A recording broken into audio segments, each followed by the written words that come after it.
নমস্কার বন্ধুরা, আজকে যুব ভারতীতে সন্ধ্যে 7:30 থেকে ইস্ট বেঙ্গলের সঙ্গে মুখোমুখি হচ্ছে বেঙ্গালুরু এফসি। এই ম্যাচটা ইস্ট বেঙ্গলের জন্য এবং বেঙ্গালুরু এফসির জন্য দুটো টিমের জন্য যথেষ্ট তাৎপর্য এবং গুরুত্বপূর্ণ।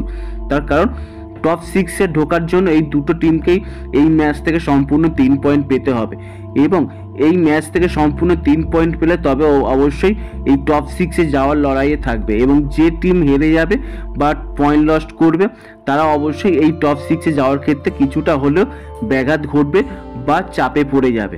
এখনো পর্যন্ত ইস্ট বেঙ্গল 20টা ম্যাচ খেলে 21 পয়েন্টে রয়েছে এবং তারা পয়েন্ট তালিকায় 9 নম্বর স্থানে রয়েছে এবং বেঙ্গালুরু এফসি রয়েছে 8 নম্বর স্থানে। তারা 20 ম্যাচ খেলে ইস্ট বেঙ্গল থেকে 1 পয়েন্টে এগিয়ে রয়েছে, 22 পয়েন্টে রয়েছে তারা। এই দুটো টিমের মধ্যে যদি হেড টু হেড দেখা যায় তাহলে লাস্ট 5খানা ম্যাচে দুটো করে দুটো টিমই জিতেছে এবং একটা ম্যাচ ড্র হয়েছে, অর্থাৎ ম্যাচের ফলাফল যথেষ্ট ভালো এবং এই দুটো টিমের মধ্যে যখনই খেলা হয়েছে 50-50 একটা ব্যাপার থাকে। এবার দেখা যাক আজকের ম্যাচটাই এই ইস্ট বেঙ্গল এবং বেঙ্গালুরু এফসির মধ্যে এই ম্যাচটাই কে জেতে, বেঙ্গালুরু এফসি নাকি ইস্ট বেঙ্গল। যদিও ইস্ট বেঙ্গল এটা হোম ম্যাচ, অনেক সমর্থকদের সমর্থন পাবে এই ইস্ট বেঙ্গল টিম এবং বেঙ্গালুরু এফসি যেহেতু অ্যাওয়ে ম্যাচ খেলতে এসছে, যার ফলে ইস্ট বেঙ্গলের বিরুদ্ধে কেমন খেলে এই যুব ভারতী ক্রীড়াঙ্গনে সেটাই এখন দেখার বিষয়। তার কারণ বেঙ্গালুরু এফসি ইস্ট বেঙ্গলের সঙ্গে যখনই খেলে খুব ভালোই পারফরমেন্স দেয়, ঠিক সেরকম ইস্ট বেঙ্গলও পারফরমেন্স ভালোই দেয় এই বেঙ্গালুরু এফসি বিরুদ্ধে।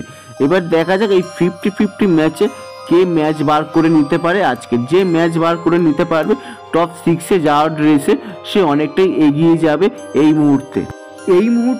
এই আইএসএল টপ 6-এ যাওয়ার জন্য এখনো পর্যন্ত 4টে টিম রয়েছে, যার মধ্যে Chennai FC, north east United, Bengaluru FC এবং ইস্ট বেঙ্গল। এই 4টে টিমের মধ্যে যে কোনো একটা টিম টপ 6-এ ঢুকবে।